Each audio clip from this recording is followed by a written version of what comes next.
চলতে হলে মানুষের সঙ্গ করতে হবে। তুই যদি মানুষের কাছে কিছু পেতে চাস, মানুষকে কিছু দিতে হবে। তুই যদি তার কাছ থেকে কিছু নিতে চাস,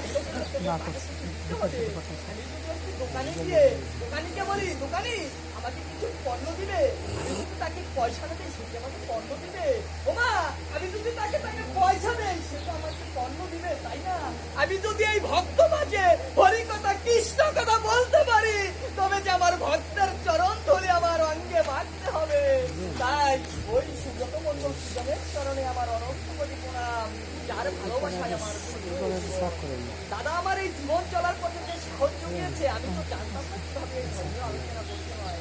তাকে দেখেছি, তার কাছ থেকে আমি শিখেছি। সে যে আমার সবাই নিয়ে গিয়ে দাঁড়িয়ে করে বলেছে, ভাইরে তুই যদি কিছু না পারিস একটিবার কৃষ্ণ নাম হলেও তুই মানুষের মাঝে মিলিয়ে দে, তুই দেখবি ভক্ত তোকে আশীর্বাদ করলে একদিন তুই মানুষ সমাজে দাঁড়িয়ে কথা বলতে পারবি। তাই তো সেই সাহস জোগানোর কারণে আজকে আমি এই সবাই দাঁড়িয়ে ধর্মীয় কথা বলার জন্য আমার ধর্মীয় কথার নাম হবে ভক্ত বড়। এই সংসারে আমার ভগবান শ্রীকৃষ্ণ কি বলেছে, আমার হতে নাম বড়, নাম হতে ভক্ত বড়, ভক্ত হতে ভক্তের চরণ ধরে আরো বড়। তাই তো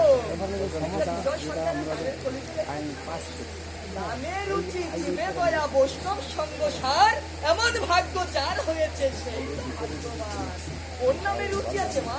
কোন নামের ডাকের রুচি আছে? মায়ের কোলে সন্তানের আয়।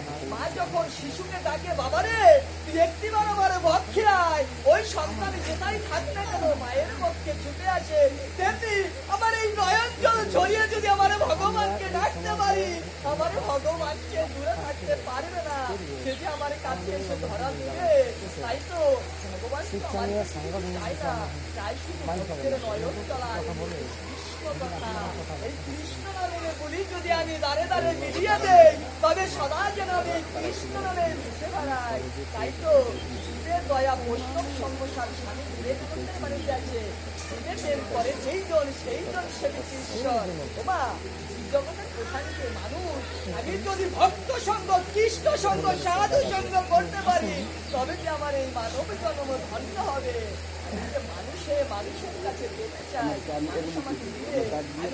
মানুষের ক্ষতি চাই, তবে যে সেই ক্ষতি একদিন আমার এসে পড়বে।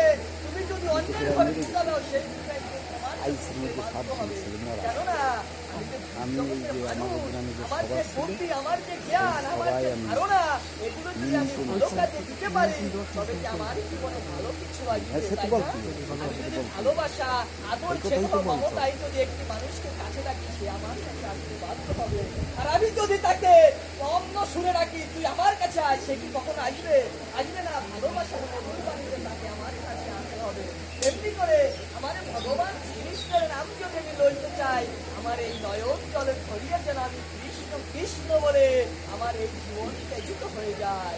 ওই কৃষ্ণ নাম যেন আমার অঙ্গে মরণের কালে লিখে যায়, হরে কৃষ্ণ কৃষ্ণ কৃষ্ণ হরে হরে, হরে রাম রাম রাম হরে হরে। এই জীবনে যে আর কিছু যাওয়ার নেই। এই মায়ার জগৎ সংসারে পড়ে, ও প্রভু এই মায়ার জগৎ সংসারে পড়ে আমি ভুলে গেছি তোমারে। তুমি যে ভুলো নাই আমারে, আমার এই জীবন যেন কাটে তোমার সাধনায় মগ্ন হয়ে। আমার দাদার একটি বইয়ে লেখা আছে জন্ম জন্মান্তরের কাহিনীতে, তোমাকে পাইতে আমি জন্ম আবার নিব, সেই জন্মে তুমি আমি এক হয়ে যে রব। এই কথার মাঝে মানুষ তোমাকে পাইতে আমি জন্ম আবার নিব। ওমা কাকে পাইতে জন্ম আবার নিতে চাই? এই মায়ার জগতে যার সঙ্গে যার ভালোবাসার মিলনে আবদ্ধ হয়, তাকে যেন পরজন্মে আবার পেতে চাই। এই মানব জনম যেন আমার ভগবান শ্রীকৃষ্ণের যুগল বাণীতে আমার মিলন হয়, তাকে যেন পরজন্মে আমার কাছে পাই, তার আমার এই অক্ষে মানতে পারি।